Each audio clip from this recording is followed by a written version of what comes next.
Movie शुरू होती है ऑर्बिटर 9 नामक स्पेसशिप के अंदर, जिसमें एक 20 साल की खूबसूरत लड़की एलेना अकेले सफर कर रही होती है। वो स्पेसशिप पृथ्वी से सेलेस्ट नामक ग्रह की यात्रा पे था। एलेना ने अपनी सारी जिंदगी बचपन से लेके अब तक उसी स्पेसशिप में गुजारी थी। ओवर पॉपुलेशन, ग्लोबल वार्मिंग और एयर पोल्यूशन के कारण वैज्ञानिक एक नए ग्रह की तलाश में थे, जहां पर इंसान पृथ्वी को छोड़कर वहां जाकर बस सके। इसलिए वैज्ञानिकों ने एलेना को एक नए ग्रह सेलेस्ट की जांच के मिशन पे भेजा था। 20 साल का सफर तय करके एलेना अभी आधे रास्ते पे ही पहुंची थी। उसे सेलेस्ट ग्रह पहुंचने में अभी 20 साल का समय और था। शुरुआत में नवजात एलेना को उसके माता पिता द्वारा स्पेसशिप में लाया गया था और उन्होंने उसकी परवरिश स्पेसशिप में ही की थी।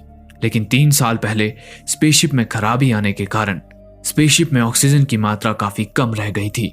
अब अगर वो तीनों स्पेसशिप में रहते तो ऑक्सीजन सिर्फ साल भर ही चल पाती। इसलिए एलेना के माता पिता ने उसे फाइनल गुड बाय कहे बिना ही चुपचाप स्पेसशिप से अंतरिक्ष में कूदकर अपनी जान दे दी, ताकि एलेना जिंदा रह सके। और अब अकेले एलेना के स्पेसशिप में रहने से ऑक्सीजन लगभग 3 से 4 साल तक चल जाएगी। और इन 3-4 साल के दौरान स्पेस में जगह जगह बने स्पेस स्टेशन से कोई इंजीनियर उसके स्पेसशिप तक मदद के लिए पहुंच जाएगा। और इस तरह एलेना ने पिछले 3 साल बिल्कुल अकेले उस स्पेसशिप में बिताए थे। फिर एक दिन स्पेसशिप में ऑक्सीजन लेवल घटते घटते सिर्फ 1% रह जाता है। स्पेसशिप के आर्टिफिशियल इंटेलिजेंस से एलेना को पता चलता है कि अगले 17 घंटे में एक इंजीनियर उसकी मदद के लिए पहुंच जाएगा। एलेना अपनी जिंदगी में अपने माता पिता के अलावा पहली बार किसी इंसान से मिलने वाली थी।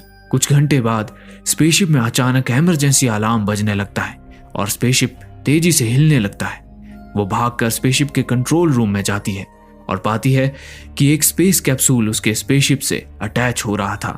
और फिर जैसे ही उसकी स्पेसशिप का दरवाजा खुलता है, उसके सामने प्रकट होता है उसी की उम्र का एक लड़का। एलेना ने अपनी पूरी जिंदगी में पहली बार किसी लड़के को देखा था। उसे देखते ही वो खो सी गई थी। वो एलेना को बताता है कि वो इंजीनियर है और उसके पास सिर्फ 50 घंटे हैं इस रिपेयर वर्क के लिए। इंजीनियर के पास एक मिनी रोबोट भी था। वो मिनी रोबोट फॉल्ट ढूंढने में इंजीनियर की मदद करता था। एलेना किसी न किसी बहाने से इंजीनियर के पास ही रहना चाहती थी, लेकिन इंजीनियर किसी कारणवश उसे टालने की कोशिश कर रहा था। एलेना इंजीनियर से उसका नाम पूछती है। इंजीनियर अपना नाम एलेक्स बताता है। एलेना उसे डिनर के लिए रुकने बोलती है। थोड़ी ना नुकर के बाद एलेक्स उसके साथ डिनर के लिए मान जाता है। एलेना काफी खुश हो जाती है। डिनर के बाद एलेक्स अपने काम पे लग जाता है। एलेक्स जब अपने काम के अंतिम चरण में था, तब एलेना एलेक्स के कमरे में जाकर उसकी चीजों को निहारती है। वहीं तब वो मिनी रोबोट से भी बात करती है। फिर रात में एलेक्स अपने कमरे में सो रहा होता है। तब एलेना दबे पांव एलेक्स के कमरे में प्रवेश करती है। वो सोए हुए एलेक्स के जिस्म को महसूस कर रही होती है कि अचानक एलेक्स जाग जाता है। एलेक्स आगे कुछ बोल पाता उससे पहले एलेना कहती है कि उसने आज तक कभी किसी को किस नहीं किया है और अगले 20 साल वो इस स्पेसशिप में बिताने वाली है अकेले। इसके बाद एलेक्स कुछ भी नहीं कहता और फिर उनके बीच संबंध बनते हैं। फिर कुछ घंटे बाद एलेक्स स्पेसशिप से एलेना को बिना ढंग से गुड बाय कहे चला जाता है। कुछ ही देर बाद एलेक्स का स्पेस कैप्सूल एक सुरंग में खुलता है। वो उसमें से होता हुआ एक लिफ्ट के माध्यम से जैसे ही बाहर निकलता है, ये क्या, वो तो धरती पे ही था। पता चलता है कि एलेक्स पृथ्वी पर ही था और एलेना भी। असल में वहां पर मिलिट्री का एक सीक्रेट प्रोग्राम चल रहा था जिसका नाम था ऑर्बिट प्रोग्राम। वो स्थान एक घने जंगल के बीच में प्रतिबंधित क्षेत्र में था। वहां जमीन के नीचे 10 अलग अलग स्पेसशिप के सिमुलेटर बनाए गए थे, जिनके नाम रखे गए थे ऑर्बिटर 1, ऑर्बिटर 2 और इस तरह से ऑर्बिटर 10 तक। हर सिमुलेटर में एक एक यात्री को रखकर उन पर साइंटिस्ट शोध कर रहे थे कि सेलेस्ट ग्रह की यात्रा के दौरान मानव शरीर इतनी लंबी यात्रा में कैसे और किस तरह रिएक्ट करेगा, ताकि असली यात्रा के दौरान मानव शरीर पे पड़ने वाले दुष्प्रभाव और बाधाओं से अच्छे से निपटा जा सके। आखिर संपूर्ण मानव जाति को सकुशल सेलेस्ट ग्रह पर पहुंचाने का अभूतपूर्व विजन था वैज्ञानिकों का। उन्हीं में से 9वें नंबर के स्पेसशिप ऑर्बिटर 9 में एलेना थी, लेकिन एक भी यात्री को हकीकत का बिल्कुल भी अंदाजा नहीं था। वे तो यही मान रहे थे कि वे अकेले ही स्पेसशिप में सेलेस्ट ग्रह की तरफ बढ़ रहे हैं। एलेक्स इस प्रोग्राम को चलाने वाली एजेंसी में साइंटिस्ट के पद पर काम करता था। एलेक्स एजेंसी में प्रवेश करता है।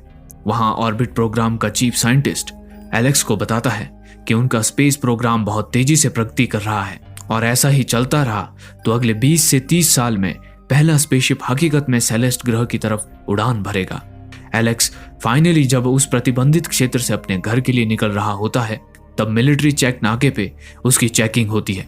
कार में रेडियो पर किसी सेलेस्ट स्पेसशिप दुर्घटना के बारे में बताया जा रहा था। दरअसल 5 साल पहले एक स्पेसशिप को सेलेस्ट ग्रह पर भेजा जाने वाला था, लेकिन वो स्पेसशिप उड़ान भरने के कुछ सेकंड पहले किसी तकनीकी खराबी के कारण एक धमाके के साथ फट गया, जिसमें सारे क्रू मेंबर्स जलकर मर गए। उस प्रोजेक्ट का हेड इंजीनियर एलेक्स था। उस घटना के बाद एलेक्स एक तरह से डिप्रेशन में चला गया था, क्योंकि ना सिर्फ क्रू मेंबर्स मारे गए थे बल्कि सेलेस्ट ग्रह का मिशन काफी पिछड़ गया था। उसी घटना से सबक लेकर साइंटिस्ट पहले सिमुलेशन के जरिए सारी संभावनाओं की जांच करना चाहते थे ताकि इस बार कोई गड़बड़ ना हो। फिर अपने घर पहुंचकर जब एलेक्स आराम कर रहा होता है तब अचानक से मिनी रोबोट एलेना का वीडियो दीवार पर प्रोजेक्ट कर देता है। उस वीडियो में एलेना की वही प्यारी बातें होती हैं जो वो मिनी रोबोट से कह रही थी। मिनी रोबोट ने चुपके से एलेना का वीडियो रिकॉर्ड कर लिया था। अगली रात एलेक्स अपनी साइकोलॉजिस्ट से मिलने जाता है। साइकोलॉजिस्ट अपना चेहरा छुपा कर रखती थी। वो एक स्क्रीन के पीछे से अपनी क्लाइंट को साफ साफ देख पाती थी, लेकिन दूसरी ओर से क्लाइंट को कुछ भी नजर नहीं आता था। सिर्फ नजर आता था तो एक एनिमेटेड लोमड़ी का चेहरा। एलेक्स साइकोलॉजिस्ट को सिमुलेटर के अंदर यात्रियों के बारे में बताता है कि सिमुलेटर में उन सभी यात्रियों का वैसा ही इस्तेमाल किया जा रहा है जैसे लैब में साइंटिस्ट चूहों का इस्तेमाल करते हैं उन पर एक्सपेरिमेंट करने के लिए। उन यात्रियों के लिए, खासकर एलेना के लिए, उसे काफी बुरा लग रहा था। एलेक्स अपने घर के लैब से एलेना को देखता रहता था, उसके बारे में सोचता रहता था।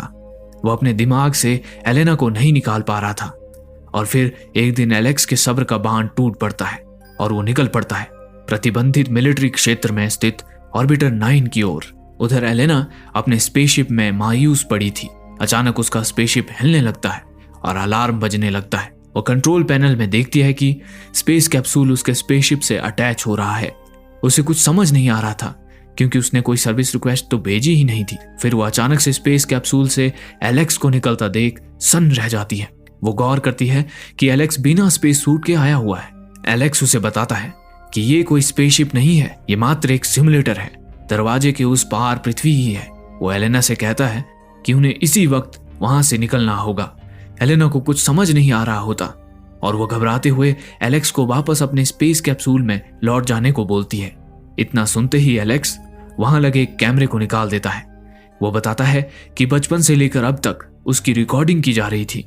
एलेना अब भी असमंजस में और डरी हुई थी, लेकिन वो एलेक्स की बात मान लेती है। वो एलेना की जगह मिनी रोबोट को सेट करके उसके ऊपर सारे प्लग्स लगा देता है, जिससे पहले की तरह ही एजेंसी को एलेना की हेल्थ रिपोर्ट मिलती रहे।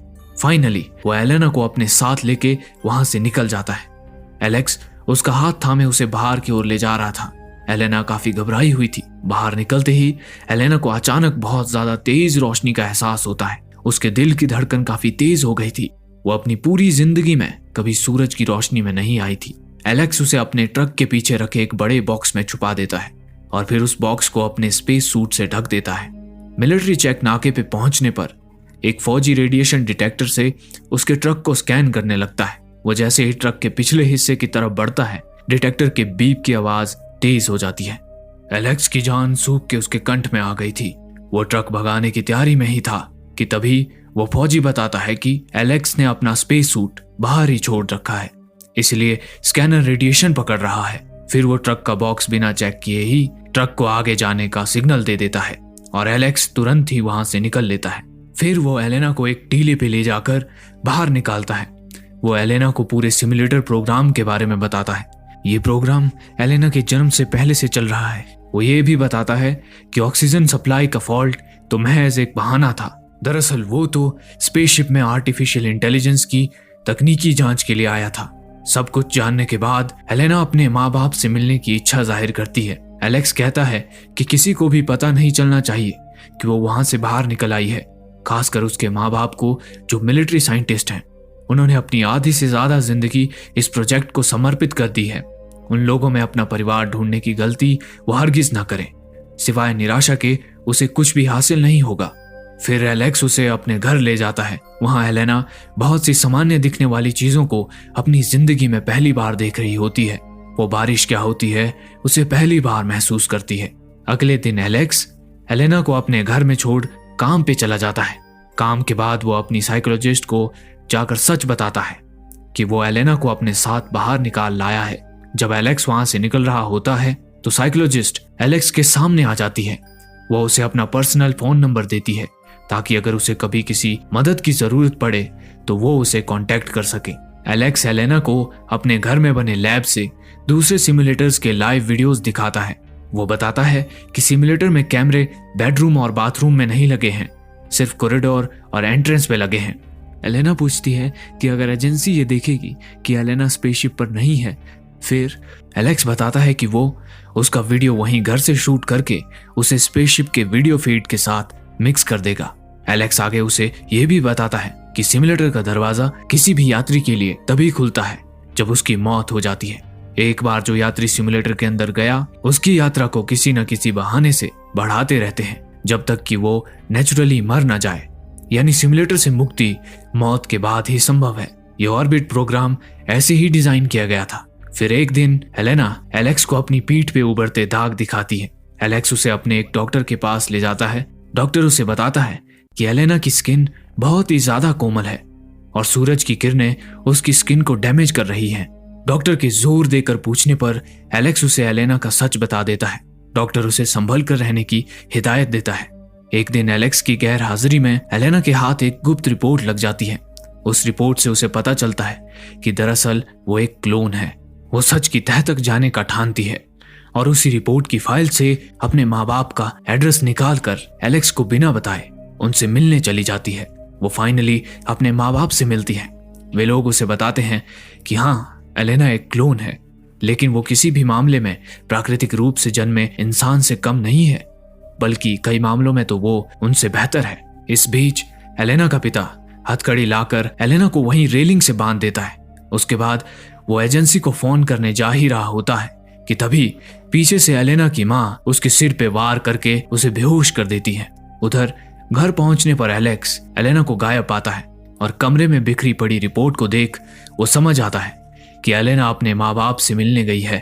उधर एलेना को आजाद कर उसकी माँ उसे भागने के लिए कहती है। वो उसे बताती है कि होश में आते ही उसके पिता एजेंसी को एलेना के बारे में जरूर बता देंगे।